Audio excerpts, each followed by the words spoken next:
Thank you. Thank you, Joe. So good afternoon, everyone, members of the committee and any members of the public that are viewing. Welcome to the virtual Civic Committee meeting being held on Thursday, 8th of April at 2 o'clock in the afternoon. We'll dive straight in with the agenda, starting with item number 92620, which is declarations of any disclosable pecuniary interests to receive any additional interest not already registered. I'll invite members of the committee to voice any that they may have. Obviously, as we're going through the meeting, and if something should arise, please feel free to declare it at that point as well. So any additional interest, please, committee? Not at the moment, thank you, Chair. No, thank you, Chair. Thank you, team. And then we'll go on to 92720. Apologies for absence to receive. Mr. Crimmen, have you received any, please? None received, Chair. None at all. No. That's disappointing, but thank you. So we'll move on to 92820, which is the minutes, to confirm the minutes of the committee held 4th February 2021, which were received by full council on the 23rd of February as a true record. We'll go through them page by page because that's often the easiest way. And if I actually get myself sorted out and in the right place, we'll take page 1.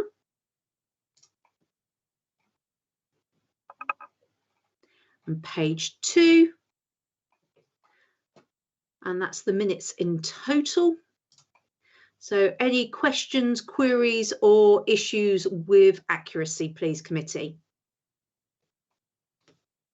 No, thank you, Madam Chair. Move the minute. Thank you. And I've just noticed that Councillor Barretto has been able to join us. I hope you're not having more technical issues. I know they've been the bane of your life recently in councillor meetings, but thank you, Carla, for joining us. And can you amend the records, please, Mr. Crimmen, to show that Carla is present? Good afternoon, Thank you. Madam Chair. I do have indeed some internet problems. I've been on the morning on the phone with the technicians the whole time. They will send an engineer out Tuesday next week only, and hopefully by then things will improve. But thanks, I managed to log in. Our fingers are firmly crossed for you, Carla. Thank you for joining us. So we'll move then on from 92820 on to 92920, which is the Guildhall Heritage Hub, to receive a verbal update. Over to you, David, please. Thank you, Chair. This is just a quick update, simply because since the turn of the year, we have had little activity on the external works of the Guildhall. The contractors are back on site. They were here last week and they've been in attendance during this week. And you can see from the external work schedule in front of you that hopefully, if all goes to their revised plan submitted by the contractors and the architects, we should be complete, and Norse, who are doing the groundworks and the hard surfacing, will be gone by the 4th of May, and then FW Hall will be in just to install the external handrails. So all will be done and finished by the 10th of May, and that really is with fingers crossed, because we've had some slight issues in terms of revisions of drawings and misreading of drawings and things like that. But we think we're back on track, and we were built in a little sort of opportunity to divert from that slightly, but that will bring us hopefully in line with the government's steps 1 to 4. And as you can see on the internal tasks list, those have got to be finished by the 18th of June, because on the 21st of June we reopen the Guildhall. So we're looking to install a false floor in the chair store. If any of you can remember, at the back of the large court there was a little room where we used to store all the chairs that also had an exit to the outside marketplace. That will now exit onto a higher level ramp as part of the new external work. So we've had to raise the floor in the chair store, which makes it an easier access from the large court. So it's all improvements. And then Norse complete the snagging of the internals. Their deadline is the 30th of April, and there's only a couple of small issues to do anyway, so there's no problems anticipated there. And then mainly it's getting the place spick and span, cleaned up, reset with furniture, sanded and oiling the main door, and working on the displays and interpretation from the 17th of May. So hopefully by the 18th we'll be finished. And as I said, all for the grand reopening on the 21st of June. So just a quick update, just to keep you in the picture, because from the outside, and we've had several members of the public and ex-councillors, in fact, have said it doesn't look as if there's much activity. I'm assured by the contractors this is all on the home run now. It looks a lot to do, but there's not, because they're big York stone slabs that will be going down, so it will cover it fairly quickly. So fingers crossed, we're all back on track, and we're moving to that 21st reopening. Any questions? I have Councillor Cannam's hand up, please. And can we, just before we move to Councillor Cannam, can we ensure that the minutes show that Councillor Wright is now in attendance, please, Mr. Crimmen? Yeah, apologies for my lateness. Snaggy, get on. Not a problem at all, Councillor Wright. We all keep facing those challenges at the moment. The joy of the multimedia world. So, Councillor Cannam, please. Yeah, I was just wondering, from Dave the officer, I was just wondering whether a couple of people can come down and have a nose to see what the improvements are at the moment. Councillors are certainly more than welcome. There's one or two councillors have been through to see what we have done. I know Councillor Wright has been through because we've been working on the some of the displays. And good news, Stuart, on that, the final approval or the receipt of one of our images has come through. So we were waiting from, is it the St George's Chapel, or their staff were furloughed, so we had an issue about getting it transferred to us, but we've received those now. So all the images that were going to go onto the acoustic panels are now arrived, so we can start working on those displays. So yeah, anytime, Brenda, just give us a call, and as I said, staff and councillors are more than welcome to be escorted through that area. That's lovely, thank you. Any other questions, queries or comments, please, committee?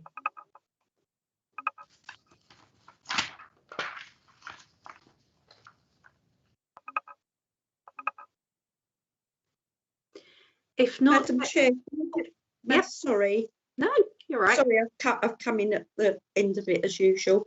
I'd just like to say thank you to the officers and the staff and that have been everybody that's been involved with it. They've done a really good job so far. So yeah, so I'd like just to thank everybody. Thank you. Yeah, Thank you, Councillor Wallace. And thank you, Councillor Crawford. I think we all echo that sentiment.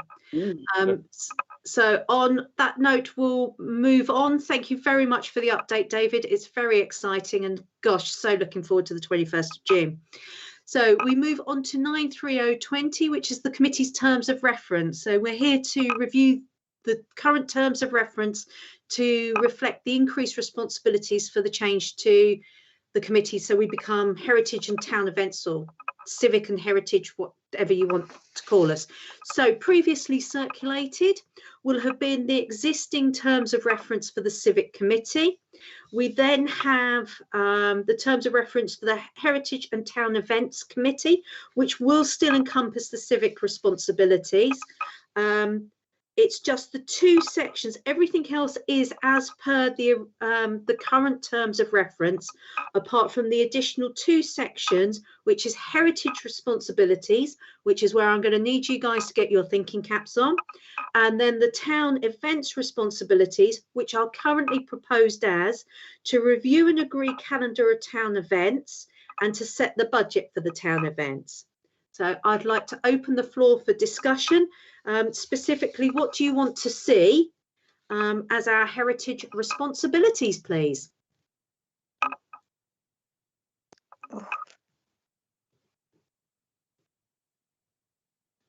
Councillor Wright, please. Yeah, I think we just need to also clarify in terms of the heritage responsibilities, because there will be some crossover. I know we're trying to avoid it, but there will be. So when we're looking at street furniture, you know, that will be out, but we would like to have the heritage aspects reflected in that. So I would suggest we don't take that on, but we have a watching brief to advise. And I'm sure there are other things where we, would like the heritage side reflected, but it'll be delivered by another committee, because I don't think we want to be pulling ourselves into street furniture or anything like that on this committee. I think that needs to still remain without. So perhaps would a suitable wording for consideration be supporting other committees in their consideration of heritage impact?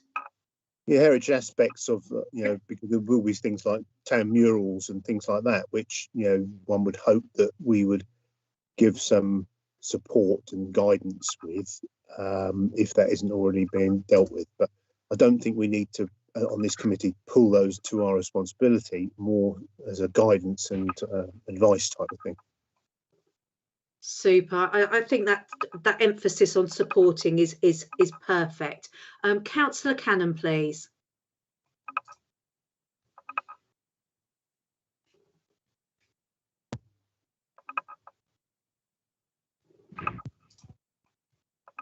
Brenda, are you there? Sorry, wait a minute. I am here. Can't you hear me? No, we couldn't hear you for a moment. We can hear you now. Right. I think planning might come into this, because I can remember sitting down with Stuart and Mark Webster and going over the town centre, what we was going to do in planning, and we took that back to planning committee. And, it was our shop fronts and things like this, what we wanted to try to keep within the town. Is that right, Stuart? Stuart, I've got your hand up as well, so I'm guessing you want to come in on this one. I was going to come back. Yeah, I think you're right, Brenda. We did look at both the conservation area appraisal, getting a management plan done for that in conjunction with Bretland, but also developing our own guidance and desires, so that if people came in, we could present them with this document, which I think probably is a planning, still rests with planning, but at the same time, there's no harm us, shooting across the bow saying, we'd like these things as part of it. But I think because they are a planning thing, I'd still like them to be set with the planning committee. Oh yeah, well, I agree with that, but I just think we, the two committees, because planning is full council anyway. The two committees should work arm in arm, because I know there is something coming out on the planning agenda, and I think that was in King Street on one of the shop fronts, where we was trying to keep it oldie worldy. We're sort of going all modern again. But then, I mean, in terms of that specific planning application, Brenda, and I don't want to go down the planning route here. Actually, that's a modern building. It's sticking on a heritage front onto a modern building, which potentially could not jive there. But Stuart is correct in his observation that is a planning aspect, and we're talking about the committee's heritage responsibilities. So what we're going to stick our necks out for and be responsible for and take the lead on. Stuart, is your hand still up on that, or was that from the last one? Sorry. That's from the last one, sorry. No, you're all right. I normally try and get them down once I've gone to someone and I missed you, so I apologise. So what do we want to be responsible for in terms of heritage? So we have been, well, I say we, it's a very much royal we, and credit where it's due. Stuart has spearheaded in terms of the content for some of the displays, working through that heritage aspect.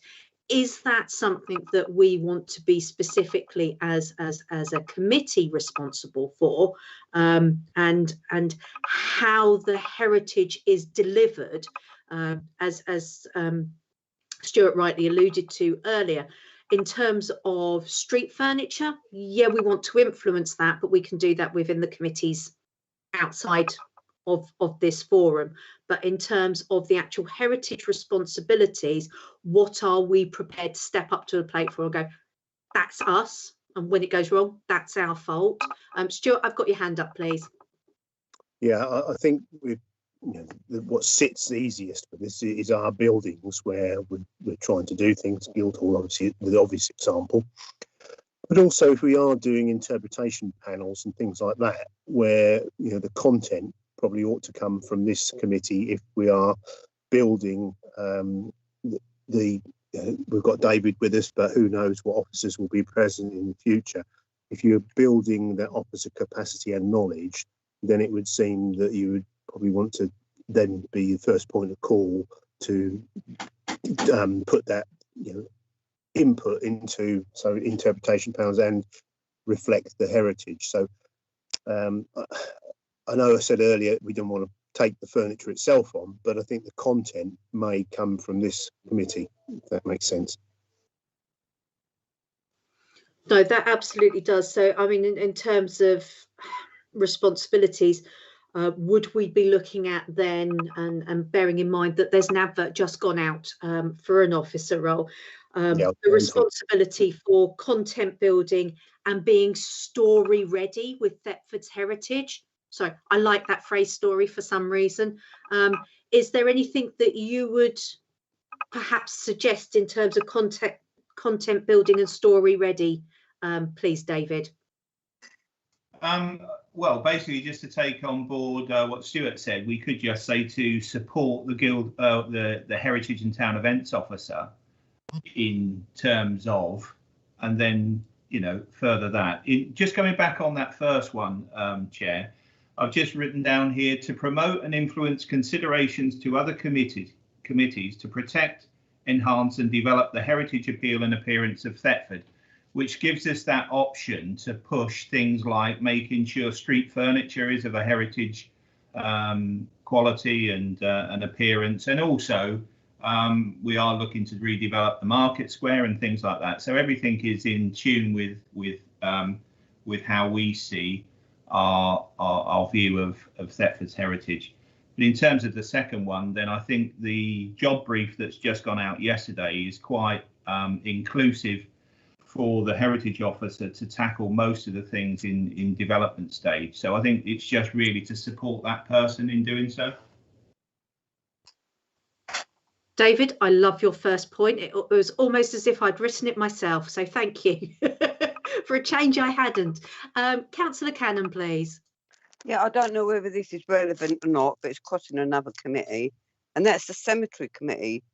I don't know if anyone spotted it, but I was looking on, I don't know whether it was Facebook or YouTube, and it gave a load of history of our cemetery, and I thought, isn't that fantastic? I didn't know that, how it was built, who built it, and everything else.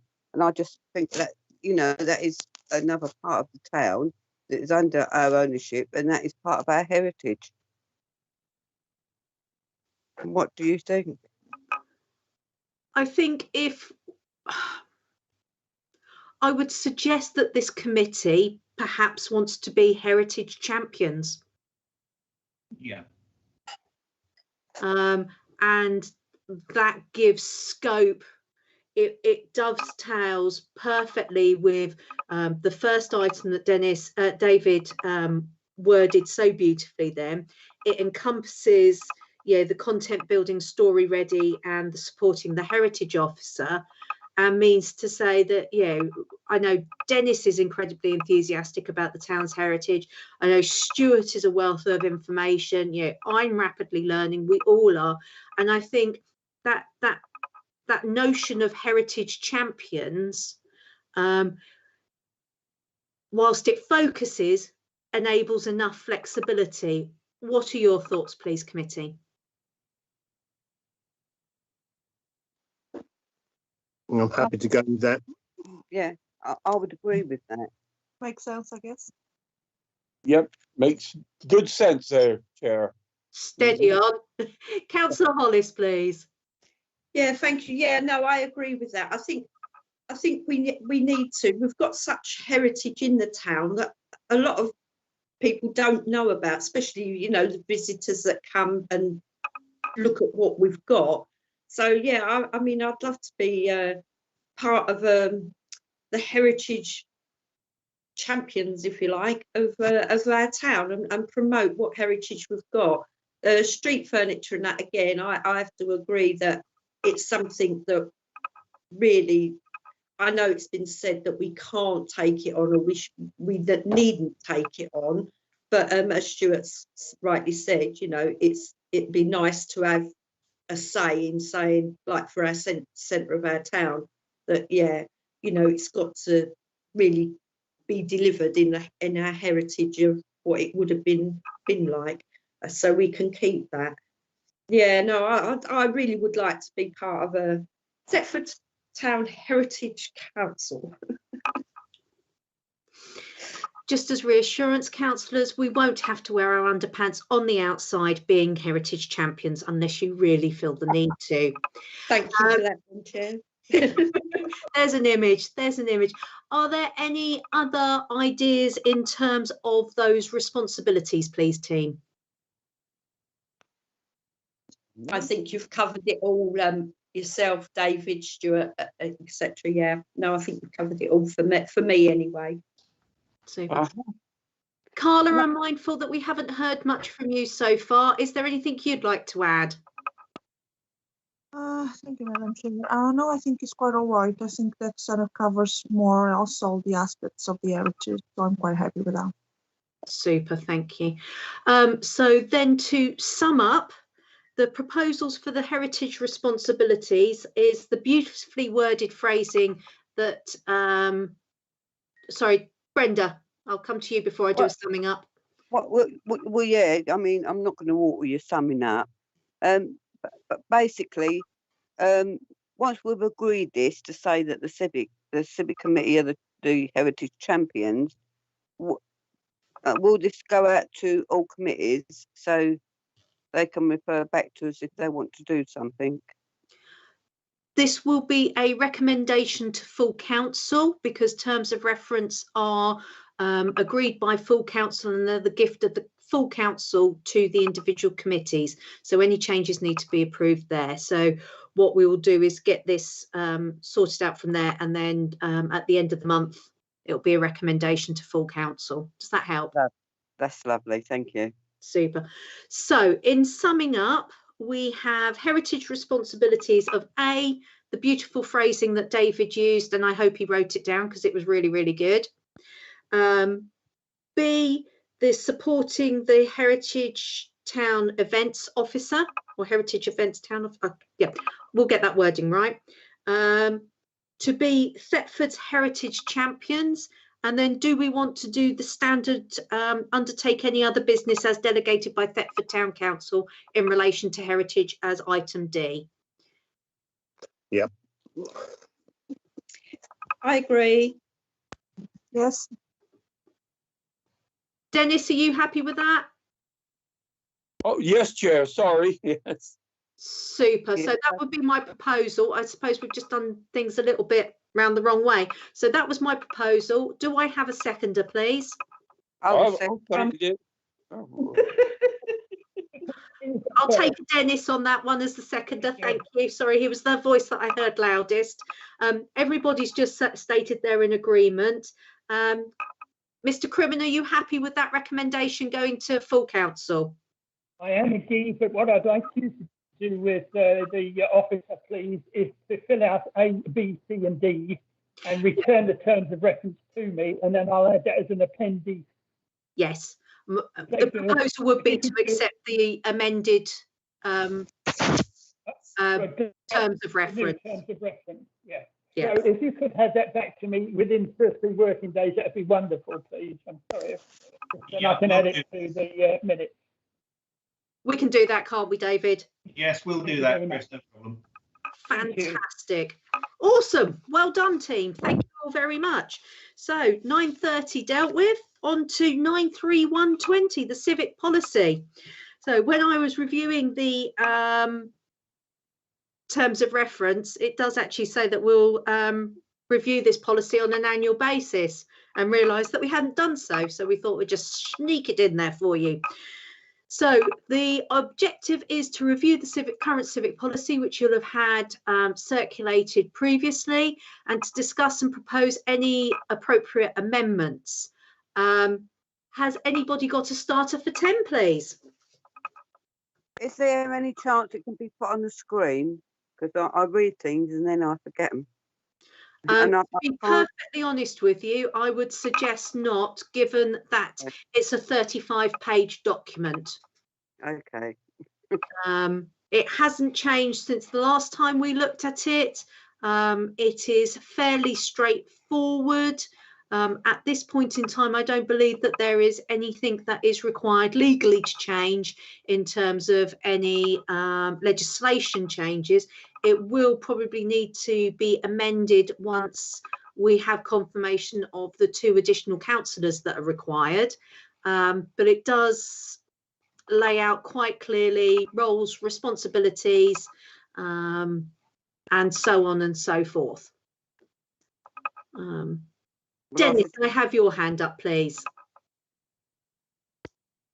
Yeah, Chair, yeah, I think you just covered what I was going to say. I've got my booklet here. I've got a paper copy because I'm old-fashioned here, and I couldn't see any reason, any changes that we need to make in it. So, yeah.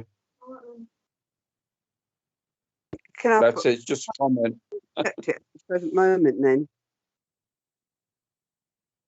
Madam Chair.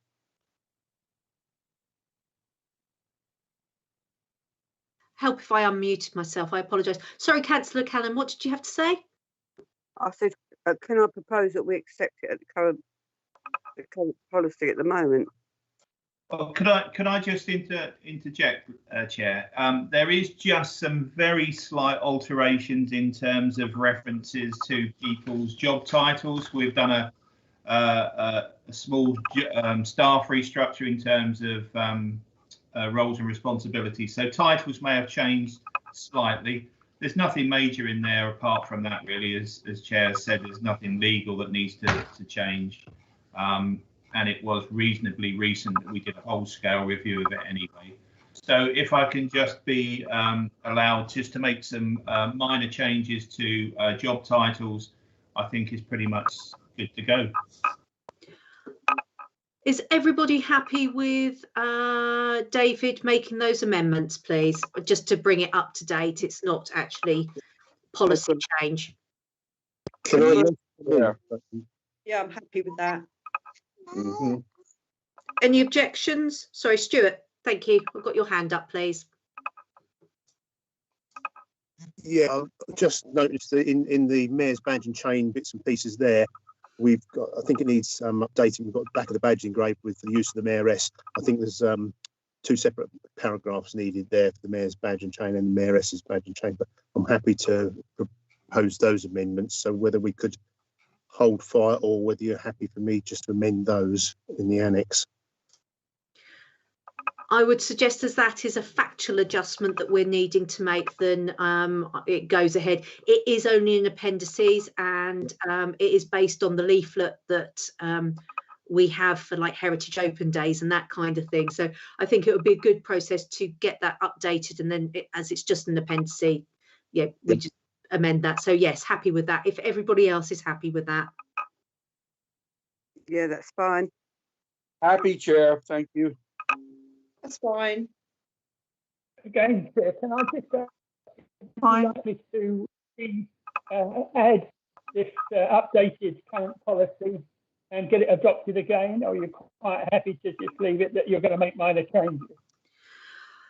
Because there is no policy change, it is just amending factual information in terms of updating people's roles and responsibilities. Because of the restructuring, I don't believe that there's any need for it to come forward. The proposal, there is no need to change this policy.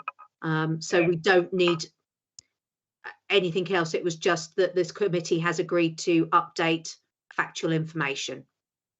Lovely, thank you very much. So that would be a resolved issue because the policy itself is remaining the same. Do you feel that's correct, David?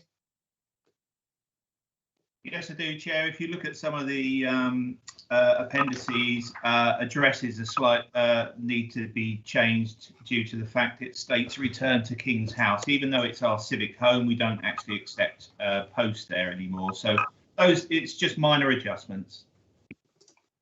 Super. Thank you, David. Last question. Would you like me to say that this was noted rather than resolved, that the updates are noted? Yes, if that works procedurally better, that is not a problem at all, Chris. So I think it would, wouldn't it, David? If you can just say, yeah, if you could just note that minor changes need to be made to staff information. The policy is adopted going forward. Yep, lovely. Thank you very much. Super. Okay, so we will move on then in that case to 93220, which is the repairs to the murals on the Guildhall.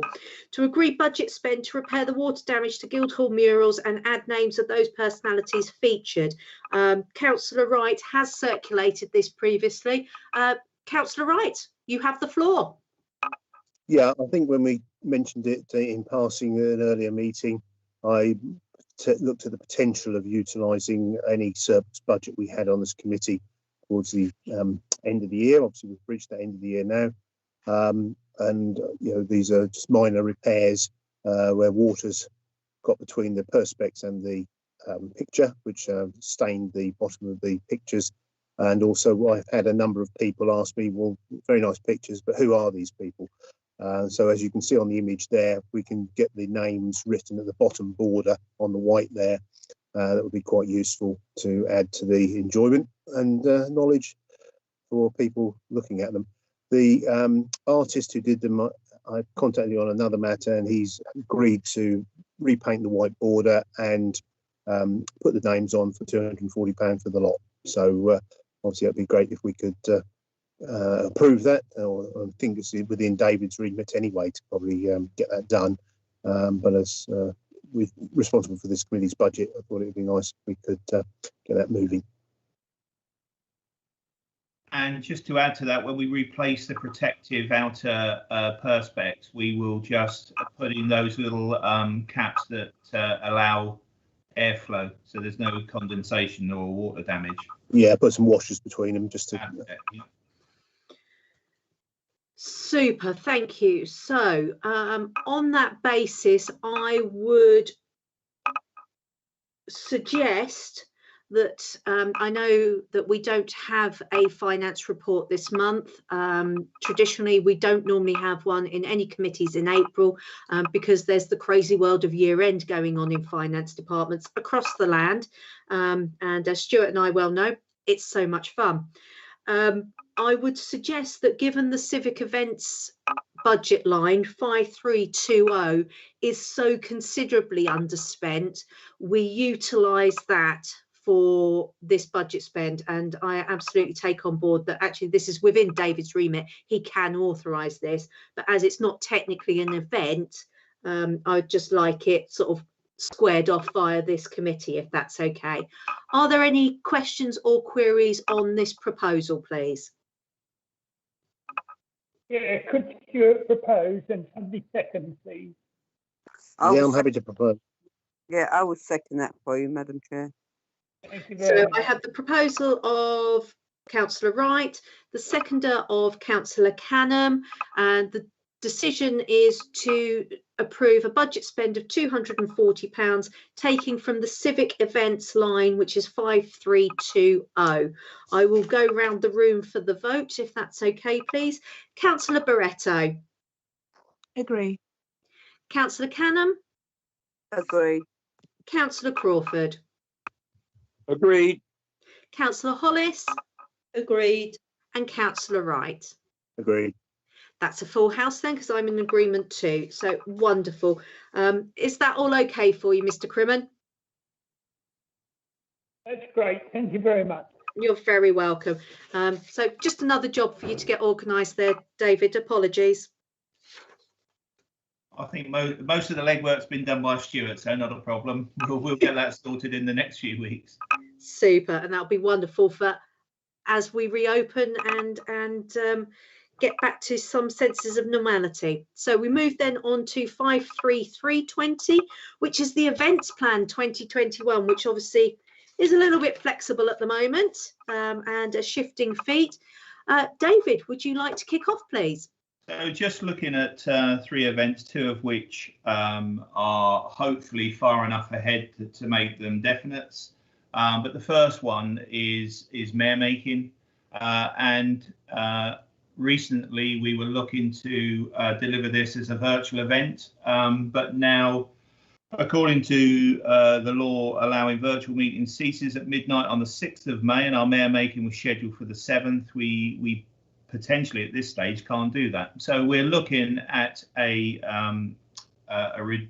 reduced physical meeting in the Carnegie, which is our biggest venue. But there is a High Court appeal. So we're sort of planning 2 versions at the moment, and we've done some work on the virtual mayor making anyway, and we delivered it for Mark's mayor making last year. So it should be reasonably easy to replicate that going forward. But actually, it looks like we're going to have an actual mayor making. So the ceremony will be held in the Carnegie. We will be live streaming the event, because if you take into consideration the government guidelines that do not change until June, to allow us any more than 30 within the venue, staff, councillors, and clearly spouses of the mayor-elect and deputy mayor-elect, will allow us probably very few public in, if any at all. So we will live stream the event. Councillors will parade into the main room, not as in normal sequence in terms of a line. They'll come in individually. We've got the town crier to introduce them, so live stream wise it should be a bit more of a spectacle. And there's some slightly revised protocols around dressing and putting on of the ceremonial chains, so we may have to speak to those who are involved in that critical aspect of the proceedings to see how we can overcome those. And we are hoping that the chaplain that the mayor-elect has nominated will be able to be there in person, but if not, we will have a video on the big screen in the Carnegie. So all seems to be going fairly well in planning that, and it's coming up to us pretty fast. And then the Heritage Open Day weekend, which is across the 11th and 12th, focusing on the Sunday the 12th for our aspects. We'll have an official opening day. We will have opened on the 21st of June, but we'll have a grand open day on the 12th of September, and also hopefully a Homes and Cable play on the Market Square, a traditional Edwardian soiree in the Guildhall Arts Court, which sounds quite fancy, traditional afternoon teas in the tea room, and an exhibition depicting the stories of the Guildhall in the Guildhall Gallery. We're hoping actually to put a Guildhall timeline in the gallery, so that should be quite interesting for people to go up and view. So that's what we've got planned so far for our part in the overall Open Days weekend. And Christmas market. Now, this is not Christmas Light Switch On, which is Friday the 26th of November. We, as part of our Heritage Lottery Fund grant, we are stipulated that we need to deliver 6 specialist markets a year. So we're hoping to have a market on the 12th of December, which is a Sunday. In fact, we're looking to have it over the 11th and 12th, just supporting our traditional market on a Saturday with some other activities in the Guildhall, but the 12th will take over both the Guildhall and the marketplace, and that's when we'll have Father Christmas and his sleigh, carol singers, food stalls and costume characters depicting an Edwardian Christmas, which is what we're focusing on this year with the Guildhall, being the last refurbishment was 1901, 1902, which was the start of the Edwardian period, hence having the Edwardian soiree for our open day. Yeah, they just to give you a quick update of a couple of events that we're planning, and we feel that they're far enough ahead that we can pretty much guarantee that they will happen. So I don't know whether council have got any questions on that. So I've got two hands up at the moment. I'll take them in order, which was Councillor Canham first and then Councillor Crawford. So Brenda, please. Yes, they're not really questions. The mayor making, I think it's really important for the incoming mayor that if any councillors cannot attend that meeting and they know beforehand, I mean, can't stop last meeting, but they let you know, because then they could invite an extra guest, because you know, looking at the numbers, and I just think it's fair on them. There might be other family members that they might have wanted to bring, or really good friends, but I think it's important that councillors, if possible, say now, you know, as soon as possible, that they're not coming. And the other point was the Christmas market. Love it. I expect to see Stuart there all dressed up, and perhaps he will get us some costumes as well, so that we can walk about as a. Thank you, Councillor Canham. Councillor Crawford, please. Yeah, hello, Chair. Yeah, I was just going to ask, are we laying out the regalia and having people explain a little bit about the history of the regalia in the Heritage Week? Yes, we will do, Dennis. As always, we will open King's House and the regalia will be in the council chamber. In fact, the council chamber has been redecorated, and again, I'm looking at Stuart and Jane, because hopefully we've got to try and decide what we're actually going to display on the walls. Everything's been taken down to be repainted, and we need to think about, that's going to be our civic home, so we need to think about what memorabilia, what sort of ephemera and things like that we need to display.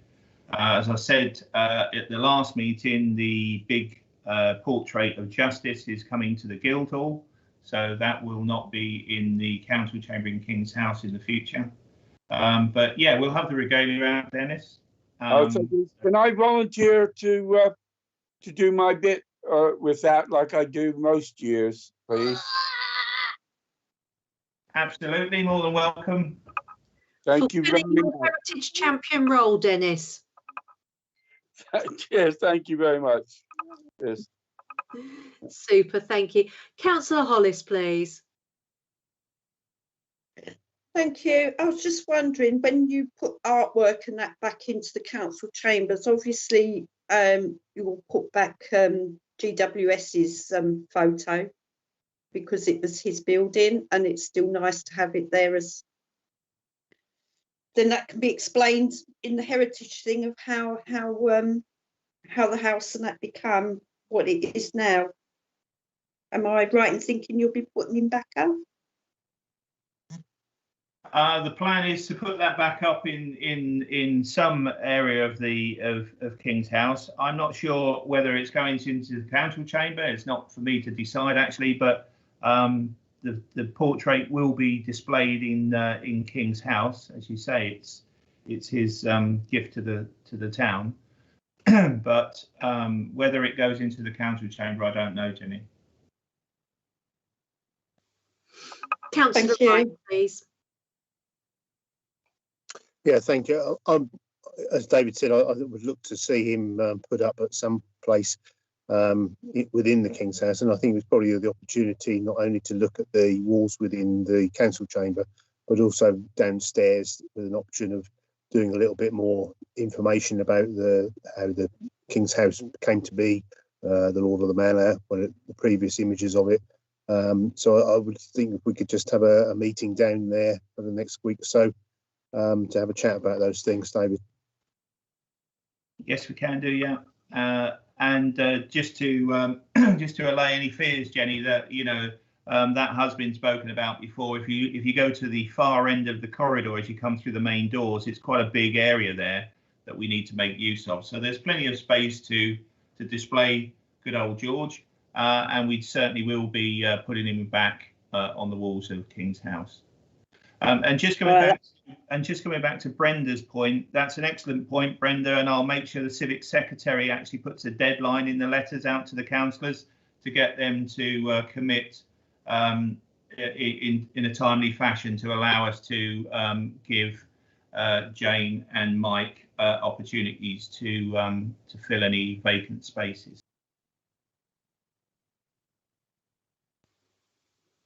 Super, thank you, David. Any other questions, please?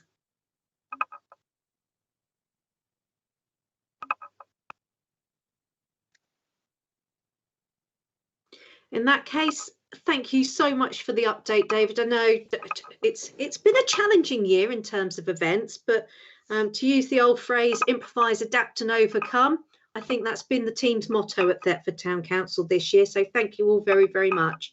There is nothing further that you need from us on this, apart from, like Dennis, to don our capes and become heritage champions over the Heritage Weekend. Absolutely. Super. So we'll move on to 93420, which is the committee officers update, to receive any update from the committee officers since the last issue, since the issue of the agenda. David, have you got anything to update us with? Nothing to report. Okay. In that case, we'll move on to 93520, which is to discuss and agree any consultation or media release required. Obviously, we will need to do a media release relating to 93720, but that is below the line.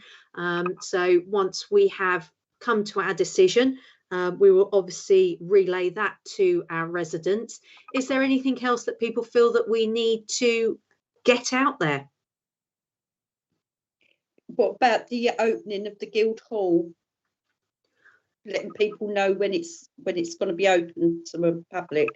Well, we have just advertised for our Heritage and Town Events officer yesterday. The deadline is quite tight. It's at the end of the month, and interviews are at the beginning of May. Now, our next meeting is June, so before our next meeting, I also would say that we would do a media release on who that person is and what that person's role will be. And in that context, we could probably talk about, the reopening date of the 21st of June, because it gives us, if you think about it, in that earlier slide, I think it was the 8th of May, which is our deadline of all the external works being finished. We'd have more confidence in that date by then. Yeah, okay, yeah, I understand what you're saying. It'd be nice to make sure the public know that it's going to be open, but as you say, combine it with the new officer, heritage officer. Yeah, it's ideal. Right, thank you. Super. Thank you, Councillor Hollis. Councillor Barretto, please. Thank you, Chair. I was just going to mention this when it comes to communicating with the public. If we're doing the mayor making in the terms that we mentioned, might be useful to actually start advertising early on that the session will be streamed. Just try to get more people engaged in watching the live stream of the event. So if we start publicizing it and putting the word out, might be best once May is not that far off anyways. And following on from Councillor Barretto's very, very good point there.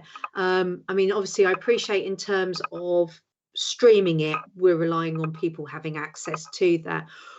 Have we had much luck in terms of utilising QR codes and perhaps having them on a poster in the rotunda as well, so someone can click through that link that provides instantly a link to the YouTube site that they can then bookmark from there? Is that something we've explored, David? Funny enough, we've explored QR codes a lot more recently in terms of trying to utilise staff interaction with various different checklists and things like that. So certainly that's something we can look at our posters, and we should have been doing that anyway because it's an excellent medium to get information out. So yeah, I'll certainly bring that forward to the guys who do that. Yeah, definitely. Yeah. Apologies, because I am mindful that that's theoretically stepping on the toes of our marketing team, but yeah, it's about all pulling together and supporting each other because we are one Thetford. So yeah. Anything else on the community engagement, please, team?